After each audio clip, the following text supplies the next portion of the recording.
Most sellers are losing deals at literally the absolute finish line because they can't do this one thing. They struggle to translate the product and features into actual return on investment that people believe. Today's episode, I am going to dive in. You are going to get my 5-step process for how to bulletproof your proposal process and how to get from, again, I'll call it, in the book, An Innovative Seller. Hopefully all of you have already bought the book. We talk about initial evaluation and formal evaluation, and I'm going to break down formal evaluation. I'm going to break down for you today the 5 things that you absolutely have to do if you want to close deals in 2025 and beyond to improve your win rate by 20% or more. We're in a very interesting time right now, right? Budgets are under a lot of scrutiny. The old ROI calculator it's not hitting like it used to, right? The ROI calculator used to be like a novelty, or like a standout or differentiator. Now everyone's got it, and the numbers. I remember I used to train my teams. I'm like, guys, don't say anything more than like 2 to 3x. Like, nobody's going to believe you if you have like more than that as a part of it. But it is important to put in the work at this stage, right? It's crazy to me. It's like you spend all this time, all this energy, and then you email the proposal. You send it over without the walkthrough. My friends, you are losing so many deals in the late stages because guess what happens when you email the proposal? What page do they go to first? You guessed it, my friends. Investment, and then they try to justify the investment backwards. In this 5-step process, we're going to make sure that that never happens again. So let's get into it, everyone. This is Innovative Seller episode number 26. If you are tuning in for the first time, make sure to like the video, subscribe to the channel, and share too. This is the type of advice that can help any team win a lot more.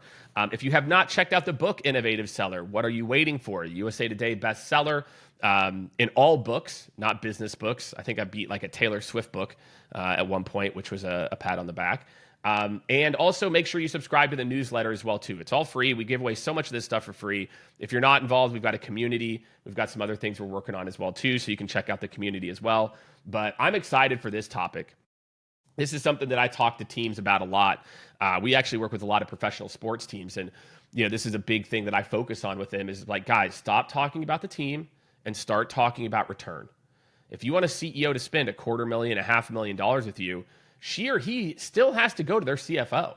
They still have to go and say, yeah, by the way, I'm not just a fan. I also think we're going to make some money on this thing. So, I was just talking to one of our clients about this literally right before recording this. So we're going to jump into it. We're going to jump into this concept, my friends, of the business case-based proposal. Okay. The business case-based proposal is a very simple concept.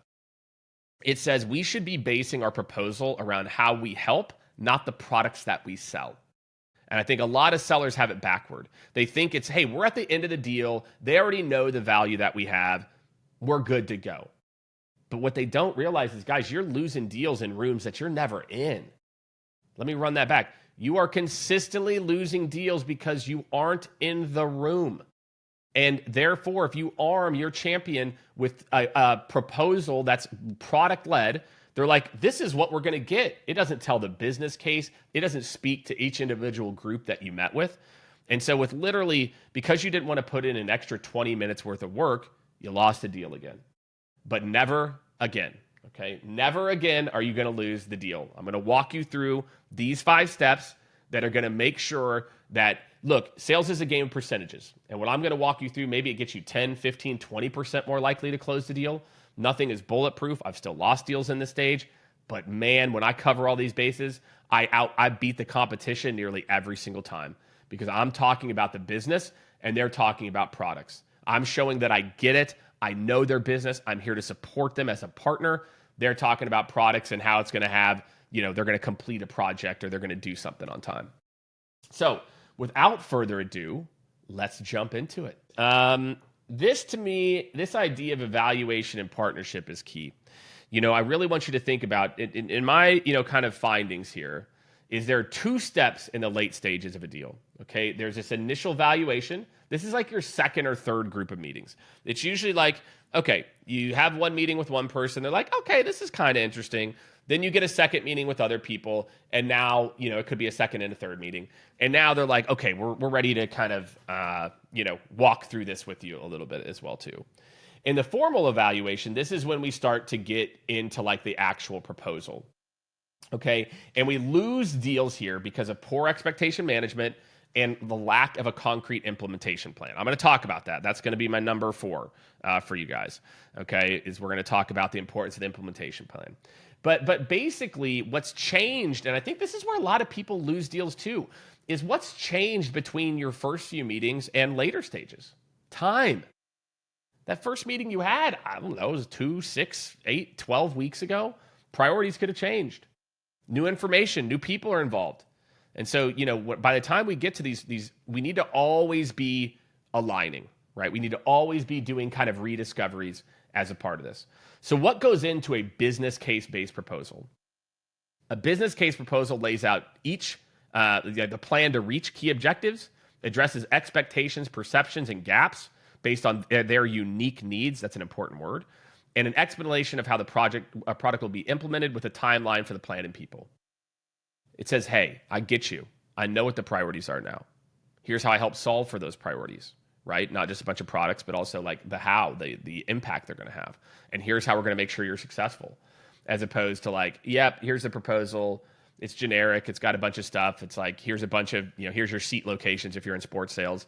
Or if you're in tech sales, it just says like, great, you're going to get X number of licenses and X number of seats and blah, blah, blah. And it doesn't tie anything back. The implementation plan is a joke.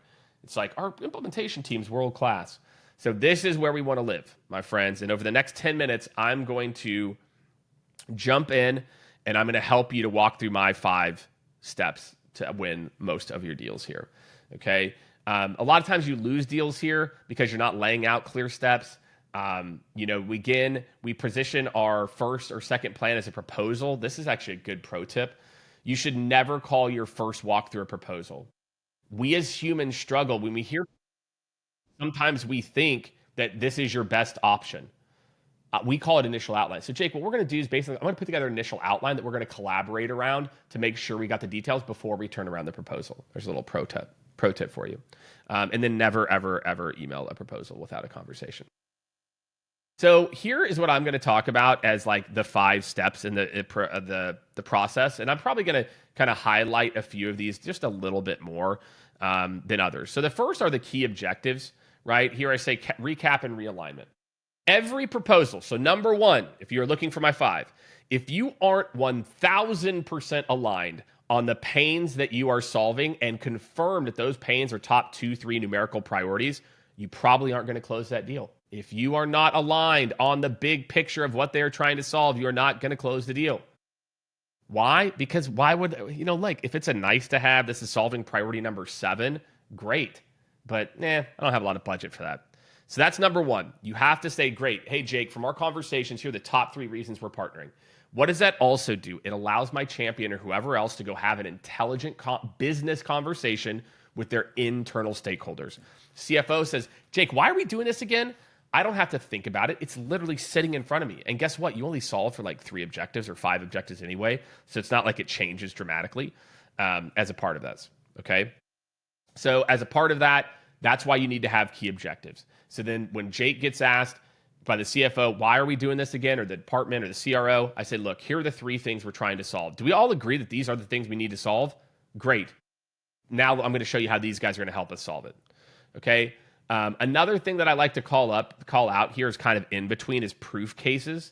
So, make sure here that, as like number 2, like, okay, great. Here are the objectives. Hey, here's a couple of case studies for similar situations and how we've solved those as well too. So that's number 2, section 2 is just you do the recap on the key objectives and then you maybe show some case studies.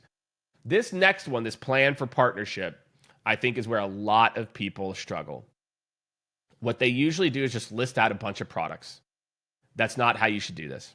Instead, what you do is you take each key objective. You say, okay, your key objective 1 is you're trying to do ABC. Based on that objective, here's how we solve for that. Now, what would that look like? I want you to think about this. What if you broke your features of your products to match the objectives, as opposed to one long, big run on? So imagine a world where you say, okay, so you're trying to do this. So specifically how we're going to cut down prep and research are these 4 things. We're going to automate this. We're going to do this. We're going to do this. We're going to do that. Love it. The next thing you're trying to solve is this. Here's how we solve that. And again, it's all in business terms. Again, we call it the plan for partnership, right? Here's what you said you needed. Here's how we solve for that specific things as a part of that. So just think of this plan for partnership. This is the key to winning deals. The absolute key, right? Is, if your proposal isn't literally paint by numbers, easy to understand from people who haven't met you, you are relying on someone with literally 3 to 4 hours of experience to explain the individual features or parts of the product that solve each individual challenge. And my friends, it's probably not going to happen, right? So again, just think of that.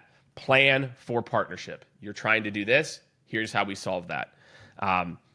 So again, I hope this is helpful. Make sure, if you haven't already, like the video. We've got a couple more we're going to roll through. Make sure to subscribe to the channel if you haven't already as well.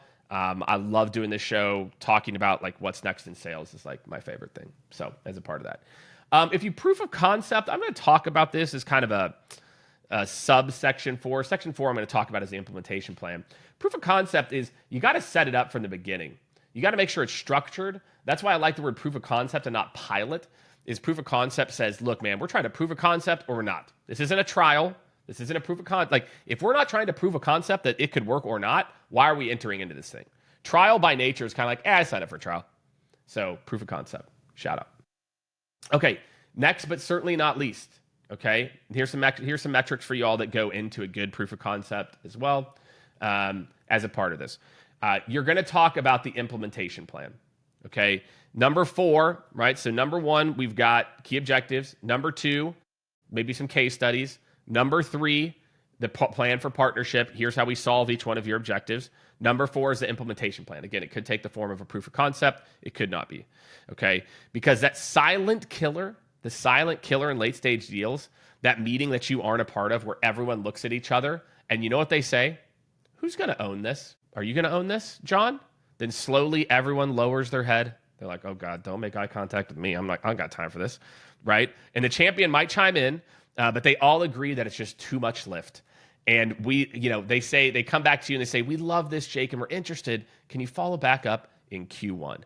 And that happens because you are not describing the implementation process in enough detail. You need to have sections and you need to say, look, the first 2 weeks, here's what we're going to cover with you, Joanne. The next 2 weeks, here's with you, Susan, etc. So that's it. You have to talk about the implementation plan specifics, right? You have to avoid that, right? And then the funny is the last part, number 5, is the investment. I think talking about the investment piece, in terms of telling your story, is the least important part if you have executed everything else correctly, right? And again, this is the other reason, why I think that this is so important is when you email a proposal over, it becomes the most important part. If you email over your proposals, number 5, the investment, the pricing, etc., becomes the most important piece. And what that ends up meaning is you share the document over, and what they all go to the bottom. And so instead of walking through, hey, here's how we're going to partner. I understand these things. Here's how we've solved those exact things. For others, now here's exactly how we solve this for you. Now here's how we're going to implement and make sure you're successful. And here's your implementation. Or here's your investment. My friends, such a difference in terms of reaction. If you do these 5 things in every deal, and the beautiful part, here's the cheat code, my friends. You only solve for a certain number of objectives. You only solve a certain number of problems. So really, you're able to get, the template is 70% the same for everyone. It's just for Jake cares about these 2 problems that we solve, and Rachel cared about these 3. So I just swap them in, I grab that, I do that. And then the way that we solve those challenges, the plan for partnership, guess what? Is the same for everybody. But it feels customized, right? Because I'm only calling out the way that we solve their challenges. I'm not talking about all the features, all the things that they didn't say that they cared about. I'm talking about how individual features or parts of the product solve very specific challenges. And so, if you're out there and you're trying to win more of these big deals, this is your cheat code, okay? If you want to build business case-based proposals that outshine the competition and get you to number one on the leaderboard, this is the process. There's no getting around it. And again, it sounds like a lot of work, but the beautiful part is once you've done this a few times, it's kind of the same for everybody. The objectives get slid out and the different objectives come in, but how you solve those objectives are different. You might swap out, these case studies for these case studies. The implementation plan, guess what? It's going to be pretty similar. So really all you're doing is tightening up the key objectives, making sure that the use cases are correct, making sure that you've got the right objectives and how we solve lined up. Implementation plan, probably pretty similar. Investment, just put in whatever you think the investment is. And that's how you're going to win a lot more of these big deals. That's how I've won multiple multi-million deals in my career running this exact process. And what we work with hundreds and hundreds of sales orgs on every single year. And if you're somebody who wants to be an innovative seller, the future is customer centric.